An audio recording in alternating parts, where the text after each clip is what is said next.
All right, so we are back for part 2 of our contour slash op art or optical illusion. When we say op art, that's what we mean, op art hand drawing. So I have started coloring just to show you what we're sort of going for. I am using colored pencils. I will tell you they will work the best. You can choose whatever color scheme you would like.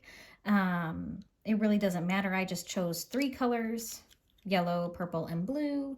And then I chose black for my shadows, which I could have chosen something completely different. It just really depends on my preference. But you can choose the rainbow, you can choose only 2 colors.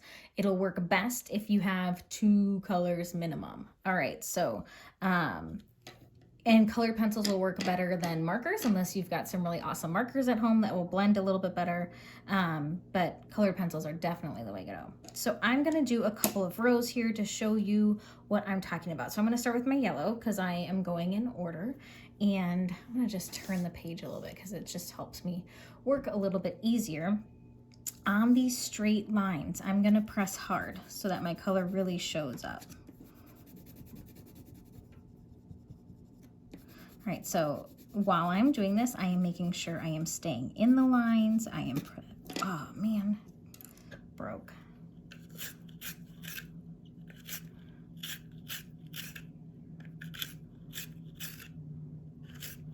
So I must have been pressing a little too hard. Okay, so back to what I was saying. Oh, you gotta be kidding me.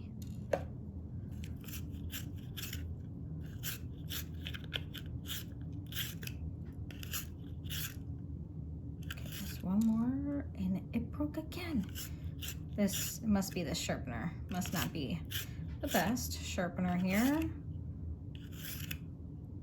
Okay, hopefully that'll stay. But like I was saying, hopefully this doesn't break again. It didn't break the whole time I was doing this, and of course it breaks now.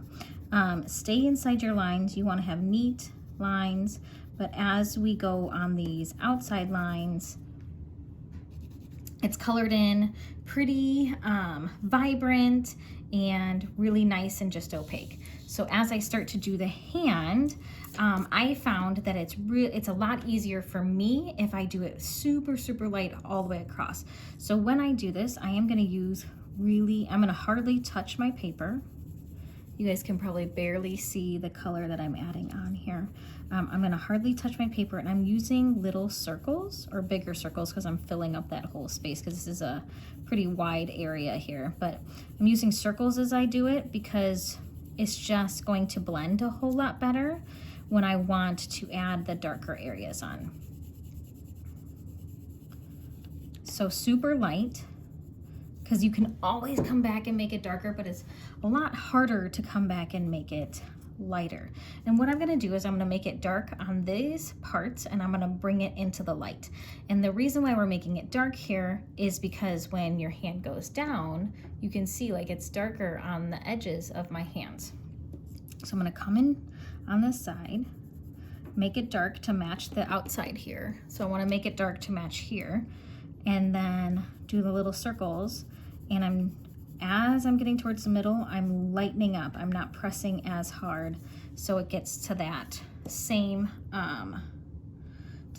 lightness there. And I'm gonna come on this side again, and I can always go back and say, I think I need a little bit more darkness if I need to. And that might be at the end. Like I'm looking down here, and maybe there needs to be a little bit more dark down here, but that can come at the end when I'm all like set and I'm like, yeah, you know what, I think I do need to add that in, or no, I don't need to. But it needs to fade out like that. And then I would come in here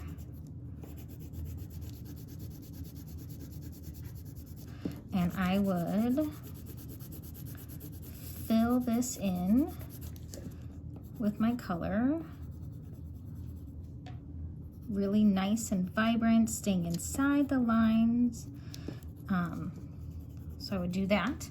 And then I'm gonna come in here with my blue, and I'm gonna do the same thing. So I'm gonna do one of each color so that you guys can see it. You get to the edges, sometimes it gets a little bit harder. So just be careful, because I have definitely ripped, holy moly, I've definitely ripped some papers doing that.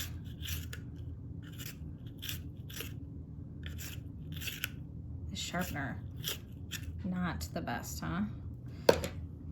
Hopefully this will work for this blue spot. I will tell you, when you're doing these outside lines, it's awesome to have like a super sharp pencil, because then you can get your edges really nice and crisp when you are, make sure I get my hand shape down there. When you're doing your shading, it's so much easier and nicer to have something that is more dull or has a flat spot. I always talk about when we shade to have flat spots, because when you do that, you are going to then, everything's just gonna blend so much better, because it's not such a point. See what I mean about the edges of the paper? But it's not a point when you're doing it. So again, I'm gonna come in super, super light all the way across here. You can see on this one here, I was definitely rushing, so I did not stay as light as I should have. And that's okay. I mean, it's gonna happen, but you do need a gentle reminder sometimes to yourself to just slow down. It'll all come together. So I'm doing circles just like I did with the yellow, because it will make things blend a lot better. So you can see how that's really dark there. I mean, really light, sorry. Now I'm gonna come in really dark on the edges here, and I'm gonna use little circles and press hard. And then as I start coming in towards my hand, I am hardly pressing on my pencil, and it automatically fades in. So you guys can see that. So again, I'm gonna start here, press really hard, and I'm gonna sort of stop and get lighter and lighter and lighter to the point where it just all fades out like that. And again, I may need to come in here, and I think I'm going to right now, add a little bit of a, make that darker area a little bit longer. So I'm gonna do one more pass. I'm gonna show you, and then I'm gonna show you guys how I made it really, really pop out. Hopefully we don't have issues with this purple lead like we did with the other two. Seems to be a little bit of a tougher, it's not as soft as the other colors. I can tell when I'm coloring. So as I'm doing this, I really need to make sure I am shading with the shape of the hand, and making sure that when I go back on top, when I add those dark areas, it is with the shape of my hand here, or else it's gonna look funny, just like we talked about on the apple in the last video. So I'm gonna come in here again, really light, and you can see I hold my pencil back way towards the back. That is a trick that if you are not so good at drawing lightly, if you hold your pencil farther back, then you will automatically draw lightly, because you aren't able to put as much pressure on your pencil. And again, I'm using circles here, and as I start doing more and more circles, my lead, graphite, whatever you want to call it now, is getting more of a flat spot, so they're blending really nicely, instead of having those areas where you can see the edges of the circle.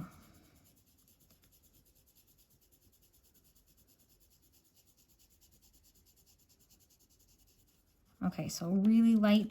I can see that I went up into that little area there, so I'm gonna come in with my pencil and erase it. It's light enough that the color pencil does erase. So now I'm gonna come on my edges here. And again, like my hand is a little bit at an angle here as opposed to down here. So before, when I was doing my darker areas, I was starting this way and coming across, whereas now I'm a little bit of a different angle. So I need to make sure that that is reflecting in how I'm shading this, or else it doesn't really matter, because you're defeating the purpose. I'm gonna press a little bit harder here on the outside. Get that really nice, deep, dark area here. And maybe I need to come in and do this a little bit more too. There we go. So I'm going to come in again on this side here. And remember we talked about angles. So this is a completely different angle than that angle. So again, I'm turning my paper so it's a little bit easier for me. Really dark. And then coming up lighter sooner because this is going to be part of my thumb. So it is getting lighter in there. I could even come in here and in this area, so in this area here, it can get darker in here because if we look here, it does get darker. So I can even come in here and maybe fade it from the top to the bottom a little bit. More like that because that's this shape, right?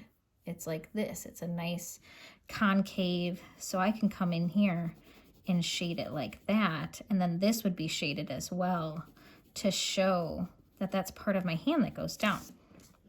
I know it looks funny now, but it'll look good eventually. So now I'm going to come in with a black pencil and I am going to do the outlines here. So I will tell you, I did toy around with having a different color because when I do my shadows, I don't necessarily like to use black, but I really wanted it to pop really, really well. So I am going to do it this way. So again, with my black, I'm going to come on the outsides here. I'm going to make a nice, deep, dark line. And I am going to, and especially with your lighter areas, you have to get light super quick. So take the pressure off of that darker color like really, really fast. So I'm going to come here and I'm going to take the pressure off really fast and fade it out.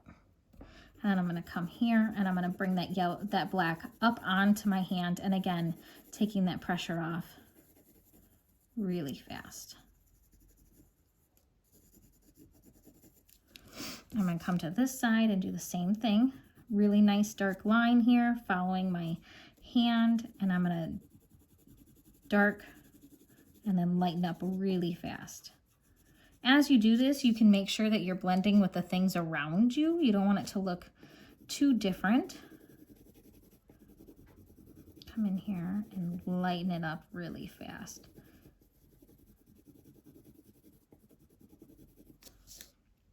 Again with the blue.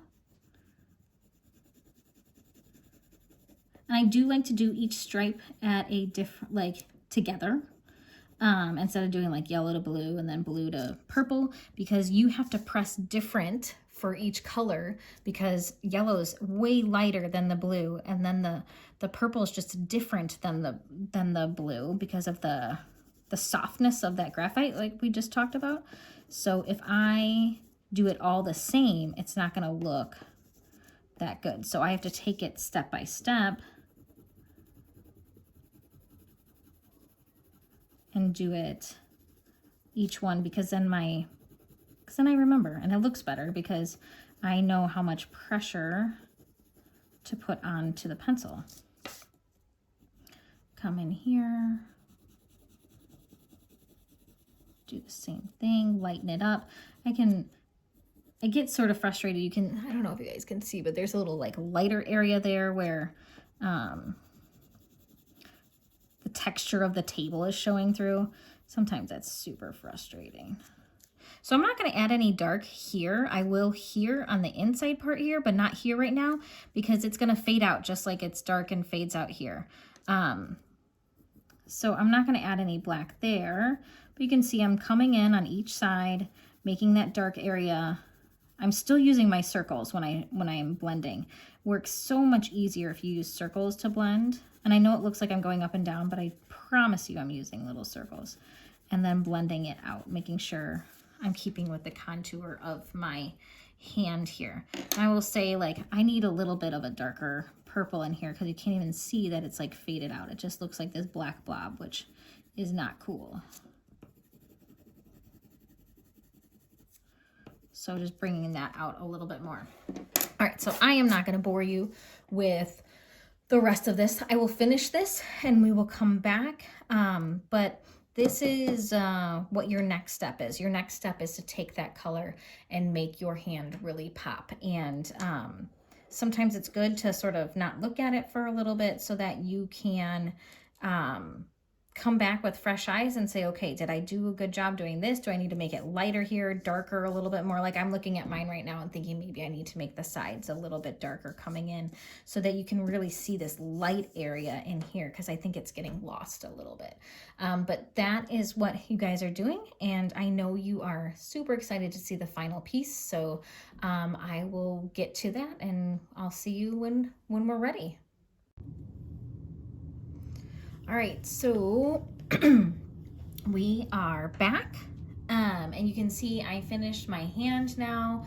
I've got all my shading around it. I've got the color filled up to the top. So I just want to talk about a couple of things, and you can see that now my hand looks like it's popping off the page, and that's because of a couple of things. One, because of all these contour lines that we have, and two, because I shaded it from dark to light. All right, everywhere dark to light, dark to light. That really helps. Even if I didn't have this really harsh shadow on it, it would still look like it popped off. So it would give that optical illusion of a 3D hand. But it is because of those contour lines and because of that light to dark. I want to caution you on a couple things. So a couple areas where I think that we could get a little bit of lazy or try to get through really quickly are the areas between the fingers and on the fingers, because you just want to get them done. And then up here at the top, because there's no fingers or no hand or no arm, and you just want to get them done. So make sure we're staying in the lines on the top, making crisp edges. Make sure that you're taking your time in between the fingers and on top of the fingers. But this is what your final should look like. And like I said, it all depends on what colors you want and the order you have them in, those kinds of things, and what you want to do with it. Your shadow could be a completely different color. Like maybe I used a dark blue for my shadow, and then it would have had more of a blue tint to it. Just really depends on what you want to do. But I hope you enjoy this and you get your hand to look like it is popping off the page as well.